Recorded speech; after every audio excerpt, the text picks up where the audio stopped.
Speech is to get to the point.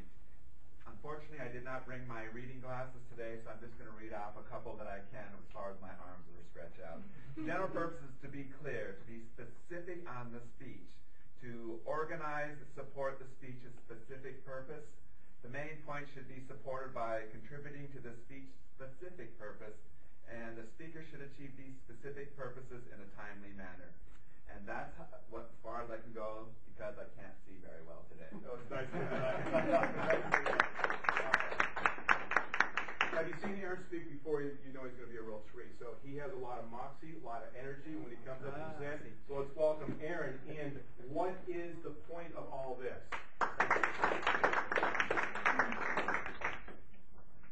Give me the go signal.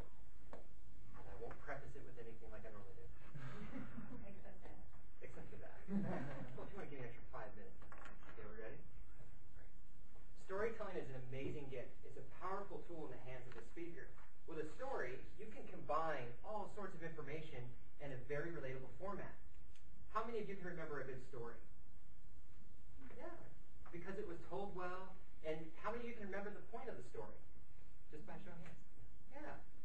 Storytelling is actually a reason why that works. It engages parts of the brain which are all collaborative in memory. So if I'm engaging the visual part of your brain, and I'm engaging the creative side of your brain, at the same time I'm giving you a fact, your brain goes into overdrive and just remembers everything. And because stories tend to be very organic, they're very useful. So, one of the things I've learned over time is that stories are a powerful way to connect with people, especially people with different backgrounds or cultures. However, there is a catch. A story can go much awry if you do not understand the culture. I'm going to demonstrate that with two stories that I have to share with you. One is a friend of mine who's a preacher, went down under, went down to Australia, and had a good time. Was speaking in front of a massive church. And in the process of just sharing some words and some encouragement, he tells a story about something that happened in his family. And the word family gets used.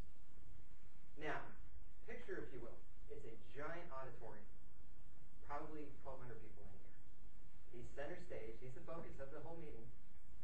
And he's talking. And you have that little bit of residual noise. You know, no matter what, you can never get completely silent in the auditorium. But you have this residual noise. It goes completely quiet. Almost as if you lost your hearing. There's nothing there, not even a ring. And he's thinking to himself, what in the world did I do? What did I just say? Now, I'm going to switch to another story. I'm going to come back and say why that's important. For those of you who've gone to Bible school, or as my Hebrew friends say, shul, you've heard the story about Jesus and the rich man. And there's a rich man who comes to him and says, how can I get into heaven? And so Jesus responds and says, well, do the commandments. He says, I've done these since I was a little boy. He goes, well, great. Then I want you to go sell everything you have and then give that money to the poor. Now, it says that he was greatly grieved. And the word grieved there doesn't mean, oh, man, I made a bad mistake. Bummer. It means I just lost someone very important and dear to me, and that kind of anxiety and angst that gets generated through that loss, that's what he experienced. In other words, what he had was so dear to him, he probably would have forfeited his life to keep it. And so it says he walked away, and he was greatly grieved. Now, Jesus turns around taking advantage of the opportunity, and he says, I tell you, it's easier for a camel to pass through the eye of a needle than it is for a rich man to get into heaven. Now, you and I, for those of us who come to Bible school or to church or have ever sat through a Sunday school class, there's a certain morality that's taught, and there's a certain precept that, possessions shouldn't be that important to you, and they shouldn't be, because after all, they're not your life. Most people think that's where the story ends. They think that's the point of it is, hey, don't let your possessions possess you. Culture now becomes extremely relevant. You would be right in assuming in our culture that that is the moral of the story. Just as my friend who's in Australia sharing his story uses the word fanny, well, for us, fanny means you're back in. You're behind. What he was saying when he talked about the camel passing through the eye of the needle, in those days you had cities, and those cities had gates. At the end of the day, those gates were closed completely. Whether or not you lived there, you were not getting through the gate. And within the larger gate, there was a smaller gate. And this gate was about 3 feet by 3 feet, almost square. So if you came to the gate at night and it was already shut, your only way to get in was to take everything you had Most of them traveled on camel. So they would strip the camel completely down, force the camel to lay on the ground, and then the gatekeeper would come out and help you push the camel through. No joke. Big camel, little hole. They would push it through.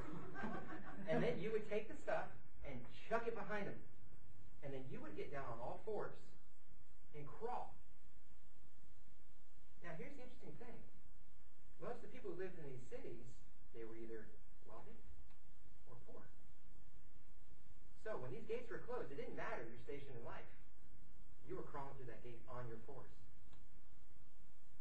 So that was the moral of the story, as he said, look, do not delight yourself in your high position or the things that you have, because they mean nothing to me. It's your humility which means everything to me. That will give you entrance. That will give you opportunities. So going back to my friend, he's in Australia having a rocking good time. And he's up there, and he says this word. Now, he is an accomplished speaker. He has spoken all around the world, and so he wasn't fazed one bit. He continued on with the story, didn't think to stop, said, who cares? We're going to keep going on. Afterward, the pastor walks up to him, and he's a little ashen. He's a little, like, you committed a sin that we need to kill you for now. And so my friend walks up to him, and he goes, what was with the crowd's reaction when I was talking? I don't understand that. He goes, I've been meaning to talk to you about that. I'm glad you brought it up. Down here, the word fanny is what we call our delicate parts that we cover up with underwear. It does not mean our behind. So when you use this expression, you offended everybody in the crowd. And he's thinking to himself, oh my goodness, I didn't mean to. He goes, we all know. He goes, but it was just a shock of hearing because they never heard it from him before. So, the point of all this, what is the point? Was what I started with. What is the point of all this? You can tell a great story. You can leave them with a fantastic meaning. But sometimes they can get lost in translation if you don't understand the culture. Mr. Toastmaster. Mr. Toastmaster, fellow Toastmasters, and honored guests, good afternoon.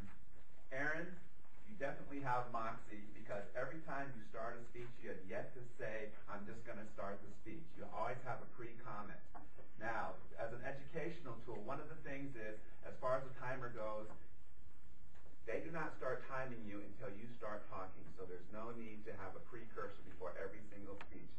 He's in my other club as well, and he does the same thing. That's one thing I would really like you to stop. We're a little more low-tech in the other club. It's someone's cell phone. Okay, I'm ready. So I would like you to stop that. Okay, I've seen this speech before because he's working on it to give to other presentations. You started off a little fast. I mean, it was a little, you almost started talking as fast as I do, and that's way too fast.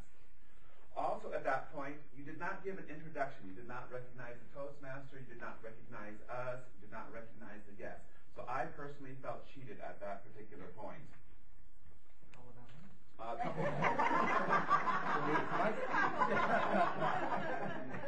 On the positive side, you are very conversational. You definitely dressed the part today.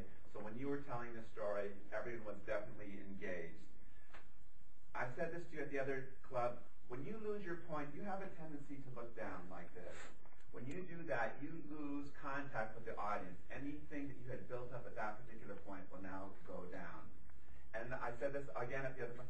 When you'd like to walk occasionally, and that's okay, but when you walk, have a point for your, instead of just going, da-da-da-da-da-da-da-da-da-da-da, actually have a point. I'm going to talk about the camel right here.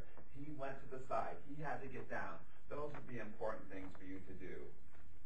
I did like the part at the very end, like all good speeches, you actually told us what you told us, because sometimes we forget the point that we're going to tell.